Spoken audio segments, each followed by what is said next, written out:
पति व्रत धर्म सबसे ऊंचा धर्म माना गया है और तुम पतियों की सेवा का परित्याग करके चली आई, ये आपने अच्छा नहीं किया।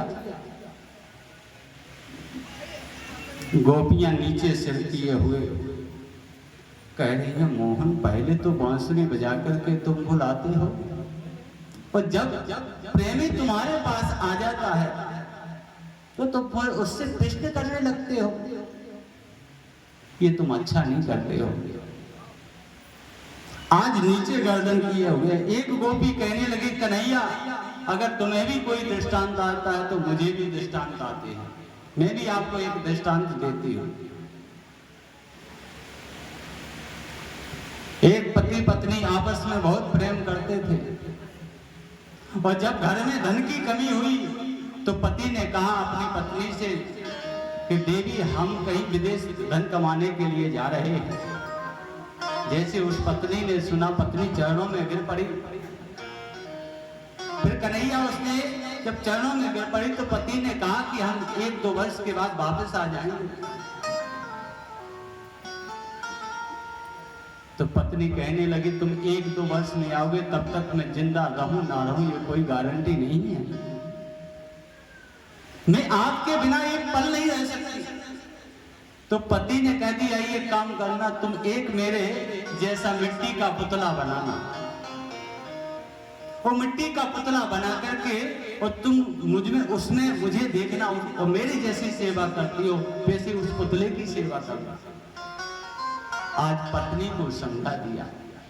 गोपियां कह रहे हैं, कन्हैया पति बाहर चले गए पैसा कमाने के लिए, तो जैसे ही 2 वर्ष हो गए वो पत्नी उसी पुतले की उसी प्रकार से सेवा कर रही है जैसे अपने पति की सेवा कर रही।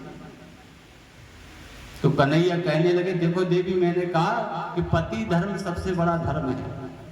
गोपियां कहने लगी, अभी सुनते जाओ। गोपियां कहती हैं 2 वर्ष के बाद जैसे ही वो वापस आया तो दरवाजा लगा हुआ था। आकर के उसने सांकर को खटखटाया। इधर वो पत्नी अपने पुतले की सेवा कर रही है।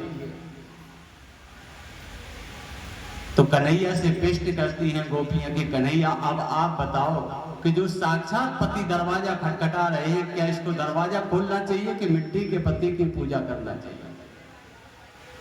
कन्हैया बोले, सीधी सी बात है, जो साक्षात पति आए हैं पहले उनके लिए दरवाजा खोलना चाहिए। ये मिट्टी के पुतले की पूजा करिए, ये बेकार है जब साक्षात पति आ गया। गोपियां कहने लगी, कन्हैया निर्णय तो आपने ही कर दिया। तो मैं बस यही तो सोचती हूं कि जो संसार के पति हैं, ये पति नहीं है, ये सिर्फ शरीर के पति हैं और आप तो प्रभु जगत के पति हो। और जब जगत का पति मिल जाए तो ये संसार के शरीर, ये मिट्टी के शरीर, ये उसी के समान है। जैसे वो पत्नी उस मिट्टी के पुतले की सेवा करती थी वैसे ही अभी तक हम मिट्टी के पुतले की सेवा करते रहे। और अब तो स्वयं साक्षात जगतपति मेरे सामने खड़ा हो, तुम कहते हो पतियों की सेवा का परित्याग करके आई हो। कन्हैया कहने लगे, मैंने तुम्हें दृष्टांत सुनाया तो तुमने भी दृष्टांत सुना दिया, तुम्हारी भी बात सही है। अच्छा मुझे कितना मानती हो आप लोग? सभी गोपियां एक साथ कहने लगे, प्रभु सारे जगत को एक तरफ, लेकिन सारे जगत की तरफ मेरी दृष्टि नहीं है, मेरी दृष्टि तो सिर्फ आपके चरणों में है। प्रभु चरणों में स्थान दो। आज चरणों में गिर पड़ी सारी गोपियां। भगवान ने कहा, ठीक है कोई बात नहीं, आज मैंने बांसुरी इसलिए बजाई कि मेरा मन हो रहा है कि मैं रास करूं। आज मुझे महारास करने का मन हो रहा है। कन्हैया ने सभी गोपियों के साथ महारास प्रारंभ किया। जितनी गोपियां थी उतने कृष्ण बन गए। महारास हो रहा है। महारास कैसा हो रहा है, आइए कवि के शब्दों में सुने कि ऐसो रास रचो वृंदा, अरे ऐसो रास रचो वृंदा,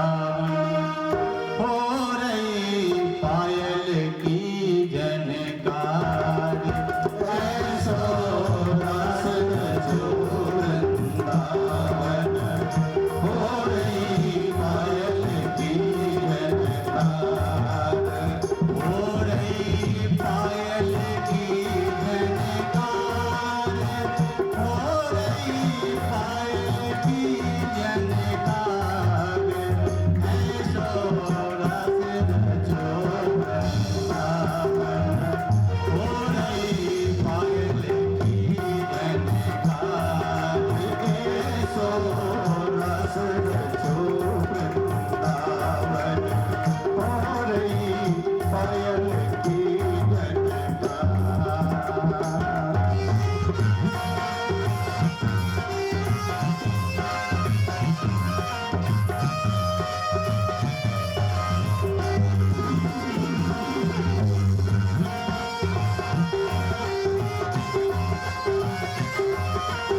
रसो सवासं प्रवृत्तो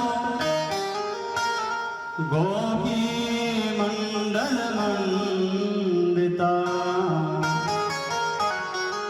योगेश्वरेण कृष्णेन तासां दे द्वयो द्वयो। जितनी गोपियां बढ़ती गई उतने ही कृष्ण बढ़ते गए। आज महाराज हो रहा है, भगवान शंकर ने देखा, आहा मेरे प्रभु रास कर रहे हैं। तो भगवान शंकर ने जब देखा कि पार्वती मैया सर धज रही हैं, तो भगवान शंकर कहने लगे, देवी तुम्हारा कहाँ जाने का मन हो रहा है? पार्वती जी कहने लगी, स्वामी जी आपको पता नहीं कि आपके आराध्य देव रास कर रहे हैं, तो रास देखने के लिए हम जा रहे हैं। भगवान शंकर बोले, तुम मुझसे प्रेम नहीं करती हो क्या? पार्वती जी बोली, क्यों? हमसे नहीं कहा कि तुम भी चलो? देवी पार्वती जी कहती है कि स्वामी जी केवल वहां एंट्री गोपी की है, स्त्री जा सकती है, पुरुष का कोई टिकट नहीं कटता वहां का, इसलिए आप यहीं रहो, हम रास में जाते हैं। भगवान शंकर जी कहने लगे, बस यही बात है, एक ही टेंशन है कि गोपियां जा सकते, स्त्री जा सकती है, तो मुझे भी गोपी बना दो, लेकिन हम अपने बिहारी जी का रास देखने के लिए जाएंगे। तो भगवान शंकर कहने लगे, एक बार बोले भंडारी, एक बार बोले भंडारी, बन के सुंदर नारी वृंदावन आ गए, वृंदावन आ गए। एक बार बोले भंडारी, मंगल की नारी वृंदावन आ गए, वृंदावन आ गए। तो पार्वती जी मना के हारे, पार्वती जी मना के हारे,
भोलेनाथ को, हे स्वामी ओ मेरे भोले स्वामी,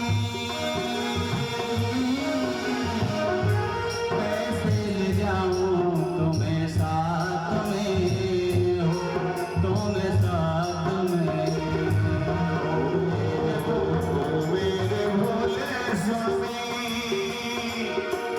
कैसे ले जाऊं तुम्हें रास में, तुम्हें रास में हो मोहन के सिवा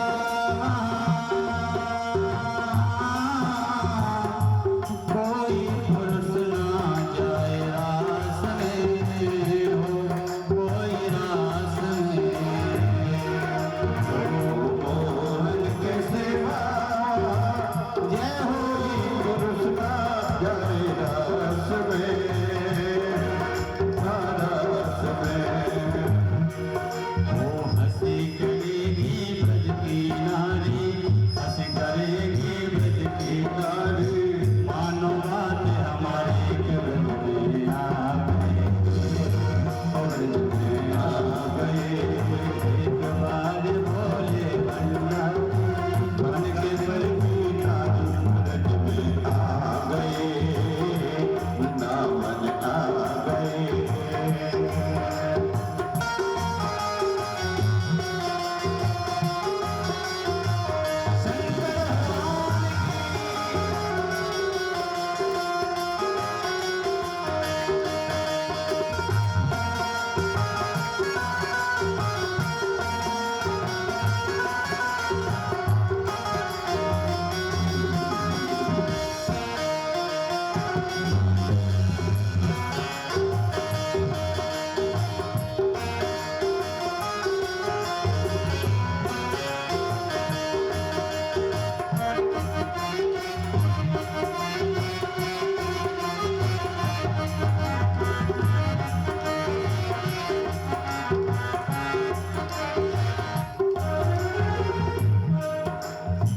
भगवान शंकर कहने लगे देवी सती एक ही विडंबना है, तो गोपी बनना पड़ेगा, तो मुझे गोपी बना दो, मैं गोपी बनने के लिए भी तैयार है। ओ ऐसा बना दो मुझे कोई न जाने इस राज को, इस राज को ऐसा बना दो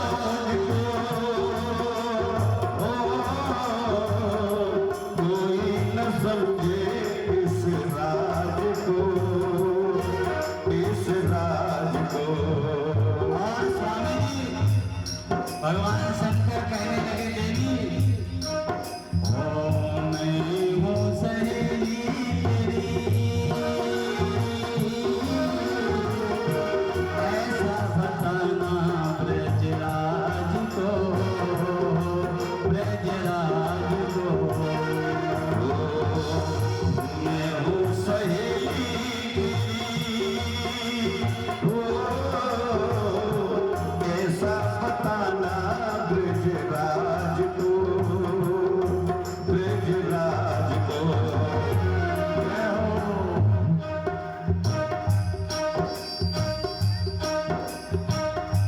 मैं हूँ सहेली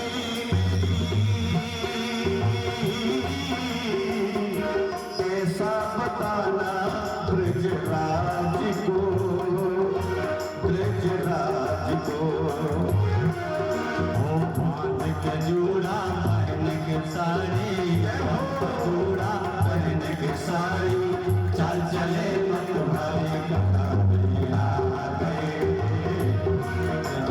आ गए। एक बार बोले भंडारी बन के सुंदर नारी के रूप में आ गए, वृंदावन आ गए।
मोहिन रूप बनाया मुरारी, मोहिन रूप बनाया मुरारी।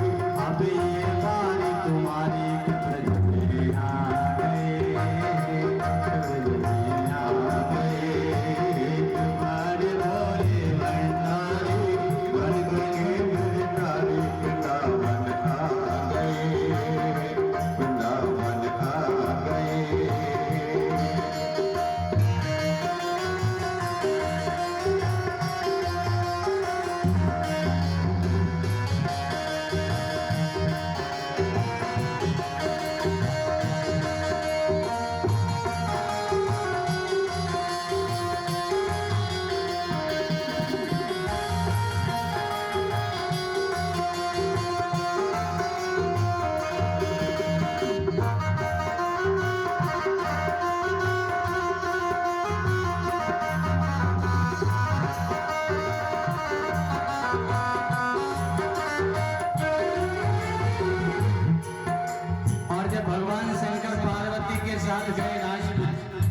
पार्वती जी को तो कोई नहीं पहचान पाए, लेकिन भगवान शंकर को पहचान लिया।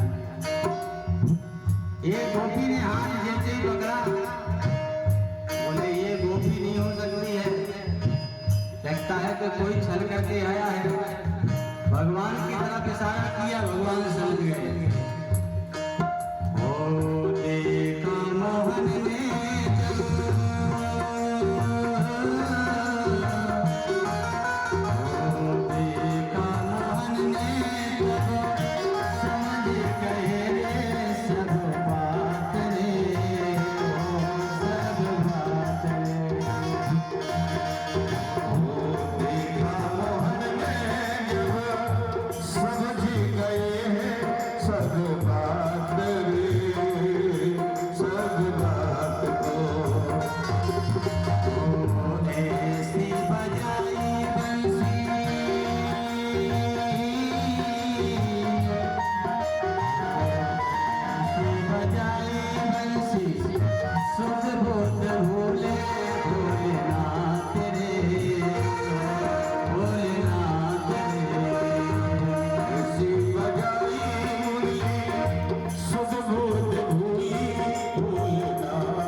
सरक गई है साड़ी, सर से सरक गई है साड़ी, मुस्काए गिरधारी।